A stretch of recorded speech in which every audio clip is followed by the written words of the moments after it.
Hey guys, Stu here with the Average Joe Cooking Show. Now today we're doing something a little bit different. I'm not going to be cooking, but what we're going to be doing is we're going to be talking to some of the vendors here at the local Ogden Farmers Market. We're going to see what they've got going on, try to get you guys out here because I guarantee you're going to have a fun no matter what, even if you're just here to window shop. It's just fun.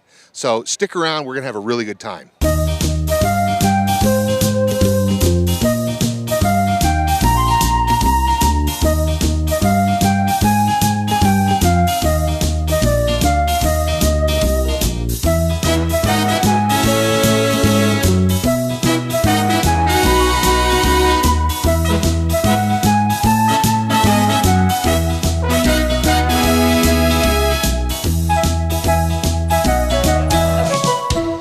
Well, hey, how you doing, guys? We're here for the Average Joe Cooking Show in downtown Ogden at the Farmers Market, and we are standing under the tent of the Lost Texan BBQ Catering Company, and I am talking to Jessica Medellin.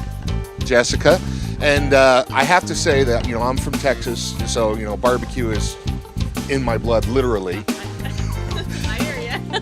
And what I'd like to know is, you know, how'd you guys come up with the idea of doing this here in Ogden, Utah? Well, my mom is from Texas and she cooks a mean brisket, and so we just kept telling her, you need to sell it. So finally she took the leap and here we are. All right, well, we're a little bit down the road now, and we've run into Spencer here, and Spencer's got a little booth called Spencer's Salsa. I just sampled it. Oh my gosh, that's great. And I'd like, Spencer, if you'd run us through what do you do in a salsa? I mean, is it a secret recipe or is it something you're willing to share? Well, it is a secret recipe. It's my brother developed it, and we've just kind of taken it from there. We've been in the farmers market in Logan for 3 years now, and we thought we'd just expand our horizons and come to Ogden. And if it works here, we'd like to expand to Salt Lake City and just keep the ball rolling. Now, I have to admit, I cook up a mean brisket myself. You know, growing up in Texas, you know, it was one of those things where you learn one of two things, football or barbecue. I wasn't really into football, so I went to barbecue. Yeah, we are the same way. So why I am a Dallas Cowboys fan, we are definitely barbecue fans first and foremost. That's okay. The last time I actually paid attention to football was when the Houston Oilers were still playing. Oh no, that's a long time ago. Yes, it was. And you know, the one thing I really liked about it is that right off the bat I got that hint of cilantro. Sometimes people correct me when I say that. But the thing that I really like about it is that you can actually taste every individual flavor in that salsa, and it's not overbearingly hot, but it's just right. And I got to tell you that I don't know what you're doing, but you're doing a good job. Thank you. We try and keep it simple. You know, there's tomatoes, onions, peppers, cilantro, a little bit of seasoning. Just try and keep it as natural as possible. You know, there's no preservatives.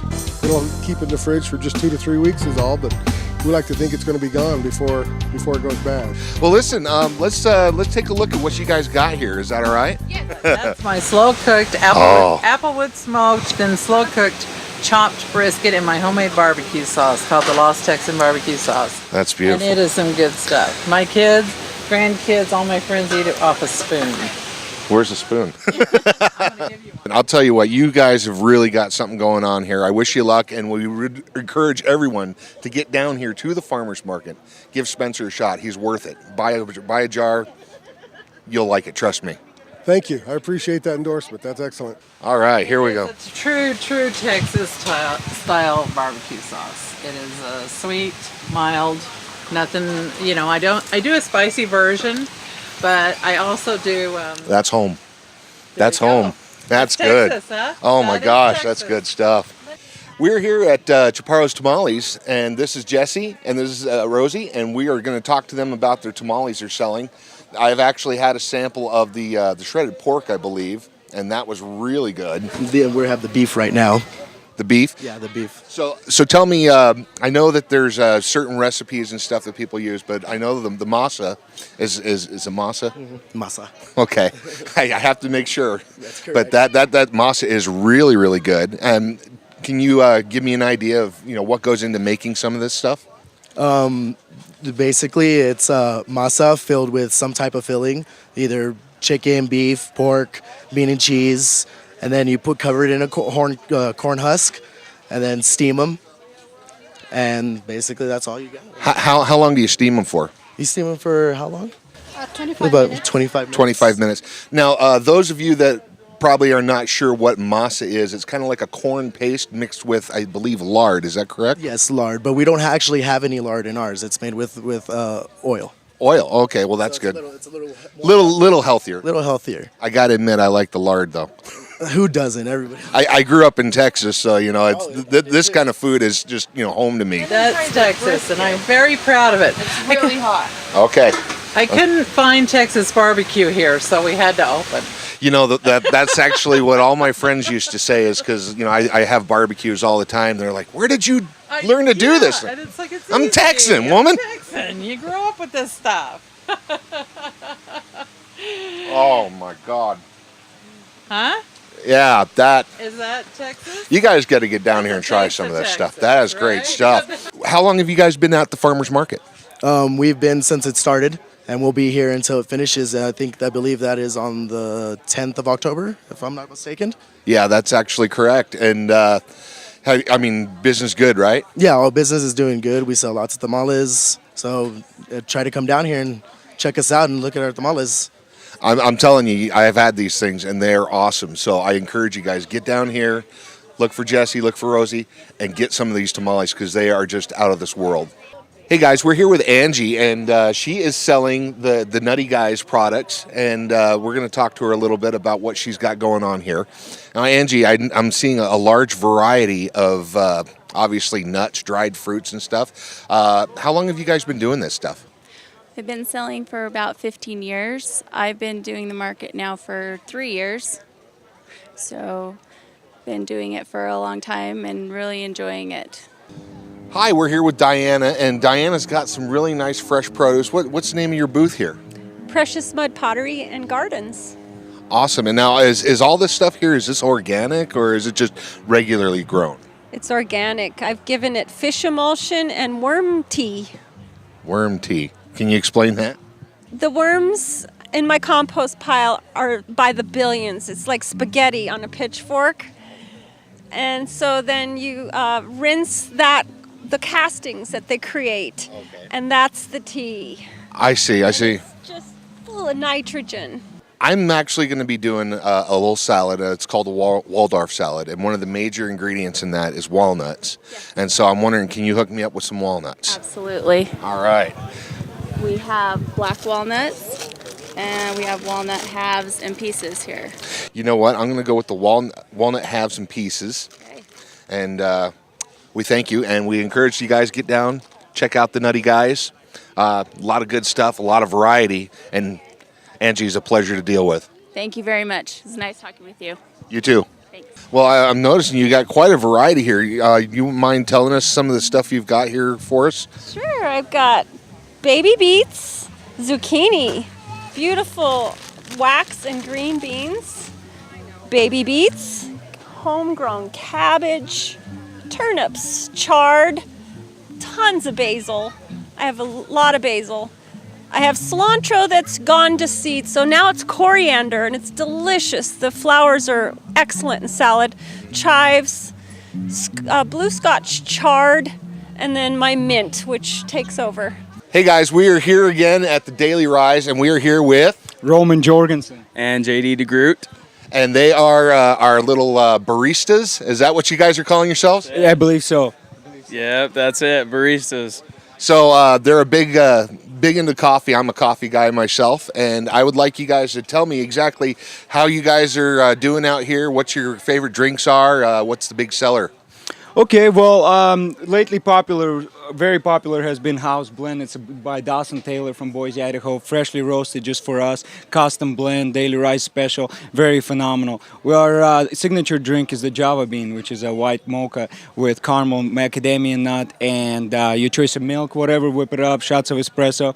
We're also known for the best espresso shots in town. We make 100% crema shots out of a Larmazoku machine. And we also have fantastic all-natural smoothies made with all kinds of flavors: strawberry, raspberry, wild berry, guava, passion fruit, mango, banana, pina colada, anything you can think of. We've got it. Our lemonade chillers are very well popular as well. We twist them up with all the flavors that I just mentioned. And whipped cream on top, and then we do our little signature kisses on top, as you've seen on the straws walking around here. So that's Daily Rise, yeah. Someone's had some coffee this morning. Yeah, it's effective. It is. What I'd like to do is, if you guys don't mind, can I buy some of your coriander? Sure. Because I'm going to be making a salad, and I'd really like to have some for it. Nice. Yeah, $1 a bunch. $1 a bunch. What a deal. Get down here and give these girls some of your money, because they've got some really good produce. One of my favorites was, I believe, the Mountain Mocha Chiller. You guys still do that? Are you capable of doing that? I can whip one up for you immediately. How about you whip one up for me, because I could really go for one right now. Cool. So with the Mountain Chiller Mocha, what we do is we take our shots of espresso. We have our Mocha Chiller mix, is what Roman's going to bust out here. We got that. We throw a little pure Ghirardelli chocolate in there, 100% stuff. You know, all the original, all the good stuff. Then we top it off with some whipped cream, load it up, and that's what we use. We got the Dawson Taylor. It's the best, of course, in the coffee, just like Roman mentioned earlier. So Roman's going to load it up real quick. He's going to show you. Throw it in there in the blender, mix it up. It's delicious right there. Awesome. Now, I know you guys got a location here right on Washington and Ogden, and you're also out in Layton, correct? Yeah, it's 2850 Washington Boulevard. We're right here in Ogden, and then we are in Antelope, Maine, too, in Layton, which is 1850 Antelope, Maine. Right on. They are, believe me, guys, this is really good coffee, and I'd like you guys to give it a shot, and I'm going to have some coffee myself. Yeah, we got to have some here. He's a shot in the dark fan. I think we can hook him up. Yeah, I like my stuff a little bit dark, but, on a warm summer day like this, I got to have something a little bit cooler. Cool, good deal, man. Well, we got you hooked up for sure. Right. We got to get your cameraman taken care of, too. Yeah, well, no, because I don't want him getting the jitters. Okay, don't want him shaking with the camera. It'd be like a scene from a J.J. Abrams movie. Everything's going like this. Good deal, man. Roman's going to top this off. All right, this little Daily Rise touch special on top. And here we are, brother man. Awesome. I'm going to give this a shot. Woo! Good stuff. Oh, my God. You guys are awesome. I'll tell you what. Get down here. Give these guys a try, because you will not regret it. Well, we've taken a break from the outside, and we're here at Union Station Fermentation with my friend Nigel. This is a home brewing store and cheese making supplies. We sell soda pop making supplies, wine making supplies, and beer making supplies. And we have all the ingredients to do that, the kits to do that, and the classes. We do classes right here. That's awesome. Now, just so people kind of understand that, when they think about beer brewing or winemaking, it is a process, but it's not that too terribly difficult to figure out. If they all knew how easy it was, everybody'd be making their own, because it's a lot cheaper and the quality is much, much better than what you're buying out there. That's true. I've actually been home brewing myself for about 3 or 4 years now, and I can't even remember the last time I actually went to the store to buy some. Exactly. All right, well, we're here with Lori, and we're at Castle Valley Tomatoes, and obviously you can see what she's selling is tomatoes. Now, Lori, tell us a little bit about what you got going on here. Well, we've got tomatoes that are grown, they're actually grown in the greenhouse. These tomatoes grow to be 30 feet tall, so they have to be grown in the greenhouse because they have to be suspended from a roof, from a ceiling. They're grown all organically, and they're grown in coconut husks, so they don't go in the dirt. There's no pesticides, no chemicals at all, because they are grown. So let me ask you this, and now this is just me not quite understanding the difference. So if they're not grown in dirt, does that constitute them being hydroponic? Is that what they call it? Typically, that's what people understand hydroponic to be. Okay. But the difference is, when a typical hydroponic, the roots soak in the water, so that's what gives them the water taste. These, because they're grown in the coconut husk, they're able to retain the moisture better, so the roots do not soak in them, in the water, and they have all full flavor, amazing flavor. What's a big seller here in the store? The big sellers we have the introductory kits over here. We start you out basically with these kits that are all-inclusive. They have all your ingredients in them. You just add a little malt to them, cook them up, and let them ferment, and you have beer. That we have things that go all the way up into grains. We have many, many different grains. You can just about clone any beer on the market. There's recipes out there for everything. And Now, this is considered what they call a full mash. yes. And full mash is actually where you're doing all the grains and the milling and stuff yourself. Correct. And you don't rely. Extract. This is called extract brewing. So these are your extracts. Basically, this is your basic malts and grains all in an extract form, and this is just, it's all grain. So.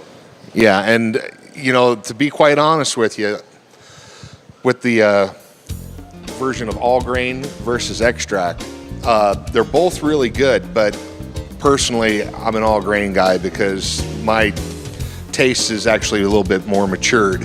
It does happen. Yeah, these are a great way to start out, but as you mature, as your taste mature, there's nothing like all grain beers because it's just like the big boys are doing it, just on a small scale. Well, this is awesome, and then I gotta say, a lot of times when I go pick out tomatoes, they're usually not very red, not very big, and I gotta say, wow, these are some really fine looking tomatoes. Well, they are, and they do actually taste better than they look. So don't be fooled by the looks because they do taste better than they look. I'm not going to be fooled because I'm actually going to purchase some because I'm planning on making some gazpacho. Fantastic. All right.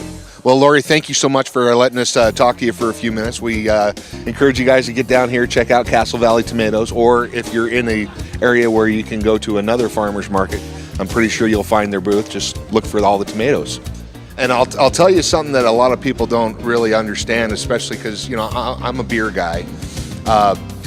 People think, oh, it's just beer. Well, actually lately, beer has actually become more and more recognized in the way wine has been recognized for so many years with the distinctive flavors and smells and aromas and styles of brewing. Oh yeah, much more diverse. It's come of age, and there's so many different ways to brew now. What's the address here? 274 25th Street. Yeah, we're right across the street from Wise Guys, and right next door to Harvest Bread, Union Station Fermentation. Come in, see Nigel. He'll hook you up. We will do that. Thank you so much. Thank you. Okay, we've had a lot of fun out here at the Ogden Farmers Market. We again encourage you guys to come on out, check out the local vendors. A lot of good stuff, a lot of good people, a lot of good fun. We've got most of our ingredients, and I'm going to be preparing a Waldorf salad in the next episode, so stick around. I'll show you how to do that. It's going to be a blast.